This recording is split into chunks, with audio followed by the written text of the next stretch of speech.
Salam. Deməli, bugün biz sizin bizə göndərdiyiniz o qısa xəbər parçasının dərin təhlilinə başlamaq istəyirik. Azərbaycan ordusunun bir əsgərinin vəfatı ilə bağlı, yəni cəmi bir-iki cümləlik bir məlumatdır əslində. Hə, çox qısa, lakonik bir mətndir. Düzdür. Mən bu mətni oxuyanda bilirsiniz, ağlıma dərhal o keçmişin teleqraf mesajları gəldi. Yəni, hər hərf, hər söz pula mindiyi üçün yalnız ən vacib detalların yazıldığı o köhnə mesajlar kimi. Aha, o dövrün qısa mesajlaşma tərzi. Ay sağ ol. Lakin o bir neçə kəlmənin arxasında əslində bütöv bir faciə, tam bir insan həyatı dayanır. Gəlin bugün sizinlə bu 4-5 kəlmənin arxasında əslində nələrin baş verdiyini bir aydınlaşdıraq. Dəqiq. O teleqraf bənzətməsi əslində çox yerindədir. Amma baxın, mənim burada diqqətimi çəkən tamam başqa bir məqam oldu. Aha, neydi o? Biz bu mənbədə sadəcə bir əsgərin kədərli hekayəsini yox, həm də, necə deyərlər, sizin ekranınıza düşən o xəbərin sürətini görürük. Yəni, müasir dövrdə informasiyanın o ənənəvi qaydaları necə alt-üst etdiyi açıq-aydın ortadadır. Razıyam, tamamilə razıyam. Amma gəlin əvvəlcə faktalara baxaq. Mənbədə Əsadov Hüseyn Həmzə oğlunun vəfat etdiyi qeyd olunur. Bəli. Və səbəb kimi isə, yəni heç bir əlavə tibbi detal verilmədən sadəcə xəstəlik yazılıb. Burada vəziyyət həqiqətən də çox maraqlı bir hal alır. Çünki biz adətən belə xəbərləri, yəni hərbi qulluqçularla bağlı məlumatları rəsmi bir press release kimi gözləyirik. Təbii, Müdafiə Nazirliyindən və ya başqa dövlət qurumundan gəlməlidir axı. Elədir. Amma bəs niyə burada məlumatın ilkin mənbəyi kimi mərhumun qohumları göstərilir? Niyə belə həssas, hərbi bir xəbər rəsmi orqanlardan əvvəl birbaşa ailədən sızır? Çünki rəsmi qurumların prosedurları bu müasir sosial medianın sürətinə sadəcə çata bilmir. Əgər bunu daha geniş mənzərə ilə əlaqələndirsək, görərik ki, bürokratiya təsdiq tələb edir, sənədləşdirmə gözləyir. Vaxt aparır yəni. Dəqiq. Amma fərdlər, xüsusən də o emosional şoku yaşayan ailə üzvləri məlumatı anında paylaşırlar.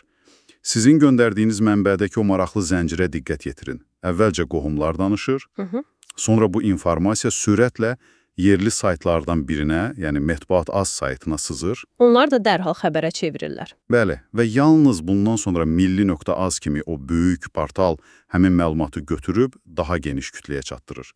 Zəncir tam olaraq belə işləyir. Yəni, demək istəyirsiniz ki, rəsmi kanallar yavaşdır deyə o informasiya boşluğunu vətəndaşlar özləri doldurur. Əslində, bu çox məntiqlidir. Biz elə bir dövrdə yaşayırıq ki, hadisənin baş verməsi ilə onun xəbərə çevrilməsi arasındakı fərq, yəni cəmi saniyələrlə ölçülür. Tamamilə razıyam. Bu həm də o deməkdir ki, böyük portallar rəsmi təsdiqi gözləmək əvəzinə ailə üzvlərinin paylaşımlarına və ya kiçik lokal saytlara əsaslanmağa məcbur qalırlar. Çünki ortada amansız bir rəqabət var. Ay sağ ol. İlk yazan onlar olmalıdır. Bu, modern jurnalistikanın mexanizmindəki böyük bir dəyişiklikdir. Sizin oxuduğunuz o lakonik xəstəlik sözü bəlkə də elə bu tələsikliyin nəticəsidir. Rəsmi tibbi rəy hələ ortada yoxdur axı. Aha, ailə mürəkkəb tibbi detalları bilmir, media isə əlində olan bu kiçik informasiya qırıntısı ilə qabağa qaşıb xəbər hazırlayır. Bəli. Nəticədə rəsmi orqanlar sadəcə bu informasiya dalğasını sonradan ayaq uydurmağa çalışırlar. Yaranmış vəziyyəti idarə etməyə məcbur olurlar. Yaxşı, bəs bütün bunlar, yəni bugünkü bu dərin təhlilimiz dinləyicilərimiz üçün niyə önəmlidir?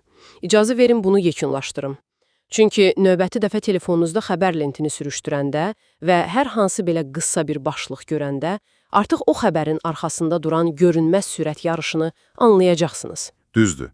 Biləcəklər ki, informasiya artıq həmişə yuxarıdan aşağıya gəlmir. Tamamilə elədir. Bəzən xəbər tam tərsinə, ən aşağıdan hadisəni birbaşa yaşayanlardan qaynaqlanır və bütün o dediyimiz iyerarxiyanı qıraraq yuxarı qalxır. Xəbərin ilk mənbəyini bildikdə, məsələn, onun adi bir qohum olduğunu görəndə, məlumatın niyə bu qədər qısa, bəzən qeyri-dəqiq, lakin niyə bu qədər sürətli olduğunu dərk etmək çox asanlaşır. Və bu bizi sonda çox maraqlı, tamamilə yeni bir sualla baş-başa qoyur. Nə mənada? Yəni, təsəvvür edin, əgər hər bir şəxsi faciə, hər bir itki belə bir sürətlə, heç bir rəsmi prosedur filan gözləmədən ictimaiyyətə sızırsa, bəs gələcəkdə şəxsi kədər və ya məxfilik anlayışları necə qorunacaq? Hə, bu çox ciddi və düşündürücü məsələdir. Bəlkə də yaxın gələcəkdə ordular və hökumətlər təkcə o bildiyimiz ənənəvi böhranlarla yox, həm də birbaşa ailə ocaqlarından, xəstəxana dəhlizlərindən anında paylaşılan o emosional mesajların yaratdığı idarə olunmaz informasiya seli ilə mübarizə aparmağın yeni yollarını tapmalı olacaqlar. Növbəti dəfə ekranınızda 4-5 kəlməlik sadə bir xəbər görəndə, bax bu barədə mütləq düşünün. Bugünlük bizdən bu qədər. Təhlilimizə qulaq asdığınız üçün təşəkkürlər.